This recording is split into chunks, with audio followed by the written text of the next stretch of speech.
Hello, I'm Simon Mitchell. I'm here at the photography show and I'm with Victoria Hillman, who's an award-winning wildlife photographer.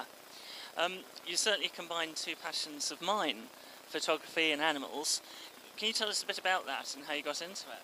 Well, I'm actually a scientist by training, so all my training is in research biology and wildlife biology, conservation and animal behaviour. So I've actually gone through several degrees, and photography really for me was just a passion. It was a hobby.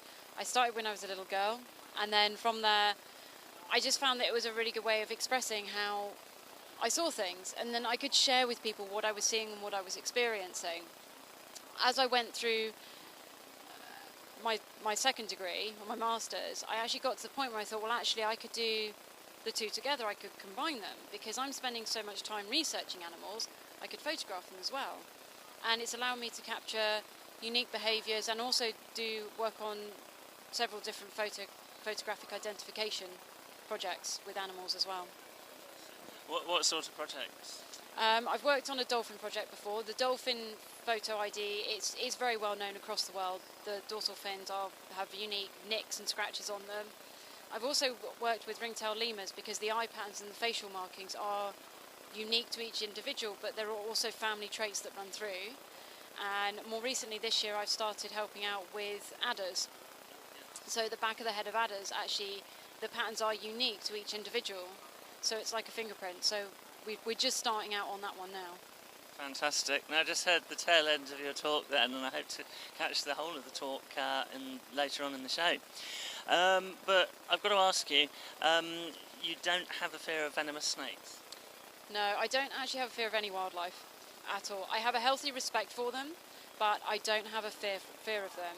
And I think that just comes from all my research, time that I actually spend with them, and I monitor their behaviours. I look at what they're doing, and I'm completely relaxed around them, so I can just completely calm myself down and then just sit next to them and wait for them to come to me. So I won't go and approach, I will wait for them to come to me.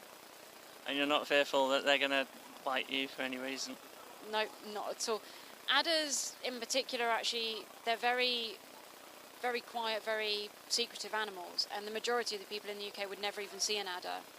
They're very quiet, they're very secretive, and the first sign of a human, they would normally disappear back into the undergrowth. So I think they're a bit misunderstood. I mean, I spend hours sitting with them, and never once have I even seen a defensive pose from them. They just sit there basking in the sun, doing what they do, and I sit with them, watching them bask in the sun, doing what they do. So fantastic, yeah. Well, good on you. As an award-winning photographer, you've won national and international competitions. What would you say to anyone wanting to follow in your footsteps? I would say find your own little niche. Find what you love doing, because the worst thing you can do is copy someone. So if you find people that really inspire you, their work inspires you, research into that a little bit more. Don't ever copy someone else, but use their work to inspire you.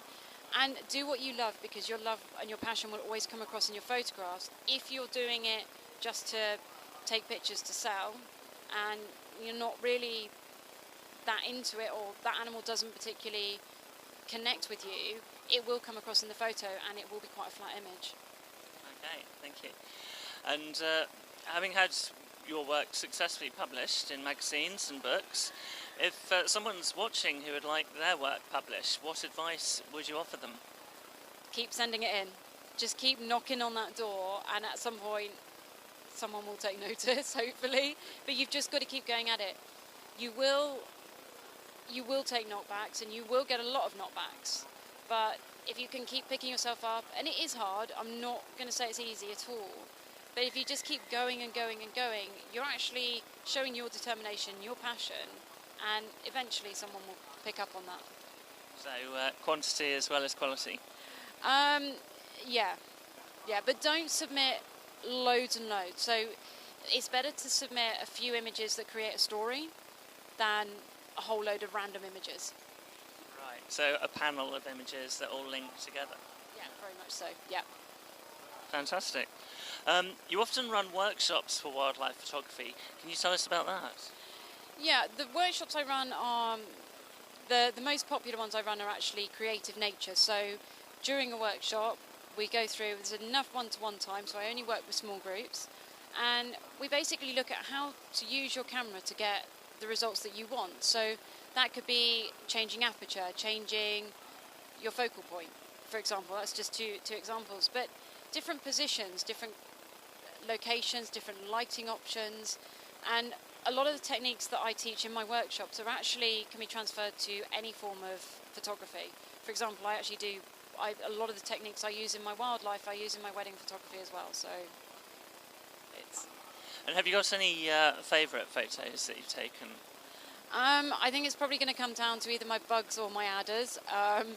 But black and white, more artistic photos are definitely the ones that I prefer, without a doubt. And the ones that show real connection, because every time I look at them, it reminds me why I do what I do and why I put so much into my job. And we were discussing earlier about colour and black and white. What's your preference? I'm probably leaning definitely more towards black and white, simply because you bring out the details. So with a colour image, as humans, naturally we're drawn to bright colours, and we will pick up on those first, but we get distracted by bright colours, and we often overlook details or expressions. But once you take the bright colours out, and whether that's going complete black and white or just taking the saturation down and tweaking the colour slightly, you suddenly notice the details. So something like a butterfly wing, you don't notice the details with the colours, but you turn it to black and white and you notice all the little scales and the veins and everything in there. Fantastic. And what is your camera gear? What are you using at the moment? At the moment I've got Canon bodies with a mixture of Canon and Sigma lenses. And I hear that you're thinking about upgrading? I am, yes. I've been using a 7D for the last few years now, and I'm actually looking to upgrade to a full frame sensor camera rather than a crop sensor. Fantastic, yeah. Well, good luck with that. One more thing is, if other people watching this want to learn more about you or find you on the web, what's your web address? Yeah, my website is www.vixpics.com, so it's VIKSPICS.com. Brilliant. Well, thank you very much.